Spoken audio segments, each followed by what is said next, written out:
ಕ್ಷೇತ್ರ ಯಾವುದೇ ಇರಲಿ, ಕ್ಯಾಂಡಿಡೇಟ್ ಯಾರೇ ಇರಲಿ, ನಾವೇ ಗೆಲ್ಲಬೇಕು. ಇದು ಕಲಬುರಗಿಯಲ್ಲಿ ಎರಡು ನ್ಯಾಷನಲ್ ಪಾರ್ಟಿಗಳು ಹೊತ್ತಿರೋ ಹರಕೆ. ಹೀಗಾಗಿ ಸ್ಟಾರ್ ಕ್ಯಾಂಪೇನ್ ನಡೆಸಲು ಜಿದ್ದಿಗೆ ಬಿದ್ದಿವೆ. ಇದು ಪಾರ್ಲಿಮೆಂಟ್ ಪಾಲಿಟಿಕ್ಸ್ ರೋಚಕ ಕಥೆ.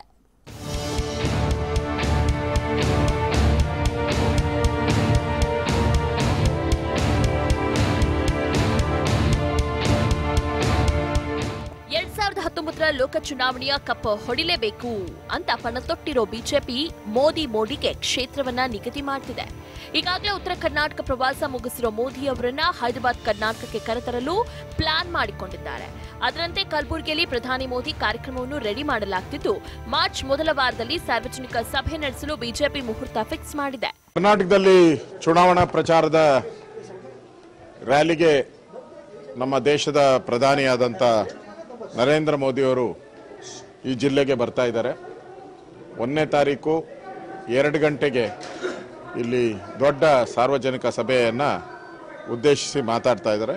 ನನಗನ್ಸುತ್ತೆ ಸುಮಾರು 2 ಲಕ್ಷಕ್ಕೂ ಹೆಚ್ಚು ಜನ ಕಾರ್ಯಕ್ರಮದಲ್ಲಿ ಸೇರ್ತಾರೆ. ಯಾವಾಗ ಬಿಜೆಪಿ ನಾಯಕರು ಫುಲ್ ಆಕ್ಟಿವ್ ಆಗಿರೋದು ಗೊತ್ತಾಯ್ತೋ, ಇತ್ತ ಕೈ ನಾಯಕರು ಕೂಡ ಫುಲ್ ಅಲರ್ಟ್ ಆಗಿದ್ದಾರೆ. ಅದರಲ್ಲೂ ಪ್ರಭಾವಿ ನಾಯಕ ಮಲ್ಲಿಕಾರ್ಜುನ ಖರ್ಗೆ ಈ ಬಾರಿ ಹ್ಯಾಟ್ರಿಕ್ ಗೆಲುವು ಸಾಧಿಸಲೇಬೇಕು ಅಂತ ರಣತಂತ್ರ ರೂಪಿಸಿದ್ದಾರೆ. ಅದಕ್ಕಾಗಿ ಮೋದಿಗೆ ಕೌಂಟರ್ ಕೊಡಲು ಜೂನಿಯರ್ ಇಂದಿರಾ ಕರೆಸಿ ಮತ ಸೆಳೆಯೋ ಪ್ಲಾನ್ ಮಾಡುತ್ತಿದೆ. ಈ ಬಗ್ಗೆ ಮಾತನಾಡಿದ ಪ್ರಿಯಾಂಕಾ ಖರ್ಗೆ ಡೇಟ್ ನಿಗದಿ ಮಾತ್ರ ಬಾಕಿ ಇದೆ ಅಂತ ಹೇಳಿದ್ರು. ಹೌದು, ಒಂದು ಫಿಕ್ಸ್ ಆಗಿಲ್ಲ.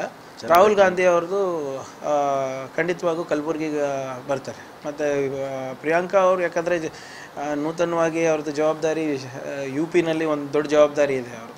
ಸೊ ಆಮೇಲೆ ನಿಮ್ಗೆ ಗೊತ್ತಿರುವ ಹಾಗೆ UP-ನಲ್ಲಿ ಹೆಚ್ಚಿನ ಸಂಸದರ ಸೀಟ್ಸ್ ಇರ್ತವೆ. ಕ್ವೈಟ್ ನ್ಯಾಚುರಲಿ ಅವ್ರ ಮೇಲೆ ದೊಡ್ಡ ಜವಾಬ್ದಾರಿ ಇರೋದ್ರಿಂದ ಪ್ರಿಯಾಂಕಾ ಗಾಂಧಿ ಅವ್ರದ್ದು ಪ್ರೋಗ್ರಾಮ್ ಏನು ಫಿಕ್ಸ್ ಆಗಿಲ್ಲ. ಬಟ್ ನಮ್ಮ ರಾಜ್ಯಕ್ಕೆ ರಾಹುಲ್ ಗಾಂಧಿ ಅವರಂತೂ 100% ಬರ್ತಾರೆ.